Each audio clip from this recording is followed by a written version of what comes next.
From the moment you boot up Persona 5, it hits you like a runaway train with its vibrant art design and bouncy soundtrack. The creative team over at Atlus makes zero attempts to hide their passion. It practically oozes out of every imaginable facet of this game. The menus, the UI, even the goddamn loading screens are a treasure. You're dropped into the middle of a world equal parts thrilling Ocean's 11 style heist and Breakfast Club high school antics, with a healthy sprinkling of anime weirdness added to the pot to liven things up. And left to figure out just what the hell links it all together for yourself. You can fight the most absurd enemies in the morning, have a chat with a talking amnesiac cat in the afternoon, and still have time to study for an important exam that very same night. An unknowingly poignant commentary on modern student life at one second, and the next a comedic breakdown of society at large. You can fight in sprawling dreamscapes built from the distorted desires of society's most troubled souls, and then threaten a fairy into giving you $5 for the subway fare home. If any of what I just said felt like the mad ramblings of some poor soul stuck in an LSD-infused fever dream, then you're on the right track to understanding what makes Persona 5 so amazing. Like I said, Persona 5 hits you like a runaway train and shows no signs of stopping. Until it does. In 2005, I was finally able to convince my parents to buy me my first ever video game system. I had always been fascinated by games, but when it came time to finally pick my own, I was overwhelmed. That wasn't until my best friend brought his Game Boy Advance to school and changed my world. For a kid, it had everything I could have wanted. Bright colors, a funky design, and most importantly, Pokemon. The game spawned from one of my absolute favorite cartoons of the time. I think no later than that very same afternoon, I urged my parents to our local GameStop and picked up a used GBA and with it a copy of Pokemon Ruby. That game sucked me in and never really let go. It took me ages to beat it for the first time, and every successive playthrough led me further down the rabbit hole. I figured out type advantages, found new secret locations, and even completed my Pokédex. As an introduction to video games, I may be biased, but I think Pokemon may be one of the best. It gives kids enough of a helping hand to guide them through the story, along with enough freedom and complexity to allow for amazing moments of learning and exploration. However, as the years came and went, so did new games, game systems, and responsibilities. And in the end, the time I spent with Pokemon slightly faded from my memory. But I could never fully forget what an incredible experience the joy and wonder that Ruby brought into my life, nor the undeniable confirmation it gave to my love of video games. And then before I knew it, the year was 2019, and I found myself faced with a frightening proposition. A new RPG, praised by the masses, that looked nothing like I'd ever seen before. And in that instant, I became that small kid again with stars in his eyes, discovering Rayquaza for the first time. And just like that, I knew I was hooked. My excitement for Persona 5 was undoubtedly tempered by a slight skepticism. I was scared that the game looked like the perfect combination of several things that I loved. A bright and varied soundtrack, stunning anime cinematics, hyper-stylized visuals, and countless other features. The first session I played must have lasted at least 8 hours, as I kept saying to myself, oh, I'll stop on the next in-game day, and promptly being thrown another curveball I had to work through that pulled me back in. The unique mixture of managing school and social life, while also uncovering the secrets that lead to the formation of the Phantom Thieves, was a thrilling experience. The protagonist, a kind-hearted kid who found himself on the wrong side of a drunken altercation. This leads him to be moved into Tokyo on a probationary period with the owner of a small cafe. And the lens through which we progress further into the story are a series of flashbacks occurring during a tense interrogation after the protagonist's apparent capture and arrest. As Joker transitions into his role as a transfer student, he's aided by two new friends, Ryuji and Anne. Together, the three students, joined by the mysterious cat Morgana, delve into the Wonderland-esque reality that mirrors the self-image of the world's most twisted individuals in an attempt to better society. The initial story setup and subsequent additions such as jobs, hobbies, deepening bonds, and studying served to take away the mundane out-of-battle portions of past RPGs and gave leveling up skills actual correlations that made sense and felt important.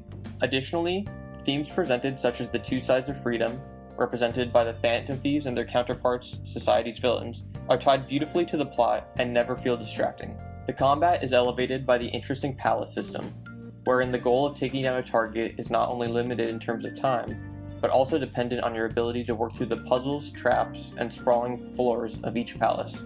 The combat, complex as it is never overwhelming due to its brilliant and natural way it's taught to the player over the course of the first dungeon.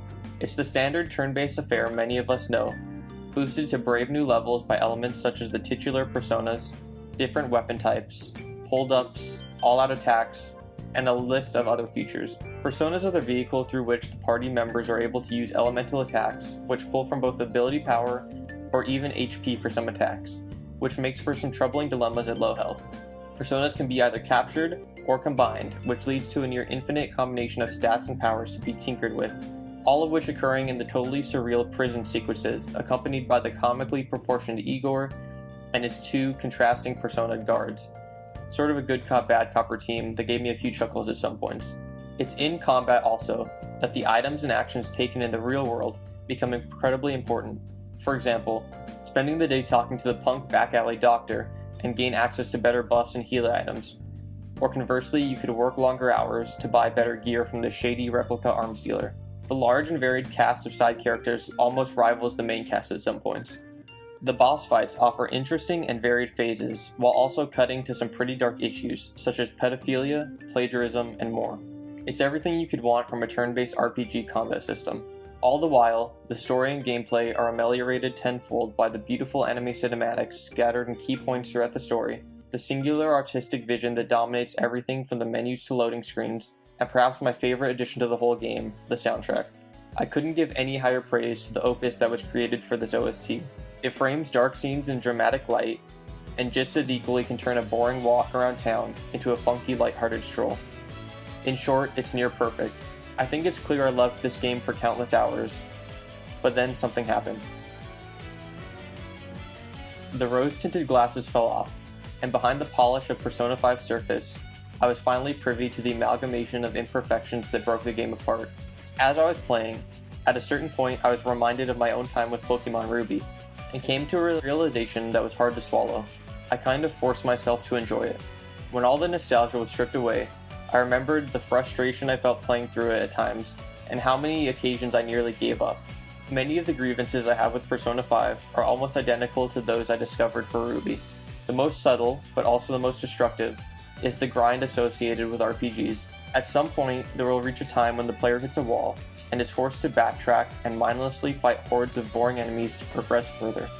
For me, at almost every boss fight after the first two, I found myself spending multiple in-game days battling guards to level up enough to make the boss fight enjoyable. This led me to question why I was having to go and grind in the first place, and I figured out my second major grievance, that as the game went on, I began to detest the random encounter battles. The fun process of finding enemies' weaknesses and discovering new and cool features was replaced by the boring act of simply choosing a persona with the right elemental effect, getting a knockdown, and performing an all-out attack. Wash, rinse, repeat, over and over and over. And so, when faced with the option to either fight or work around an enemy, I chose the latter, which inevitably led to being underleveled, and then of course the dreaded grind that I spoke about. Out of combat, the game became equally stale, where once the myriad of activities to complete was intimidating yet fun, it became a boring stat-boosting chore that lost any semblance of joy I once gained from it. The dialogue became boring and repetitive, new additions to the cast were less unique and became part of a packed crowd, and in the end, even the story became lost in its own minutiae. In an attempt to do everything decently, the game sadly devolved into doing most things poorly by the end. I wish I loved this game all the way through, just as I wish I could have kept my perfect memory of Pokemon Ruby. But if I lied to myself about my enjoyment of a medium, I'd be no better than every other review outlet throwing out 10s like they're going out of style.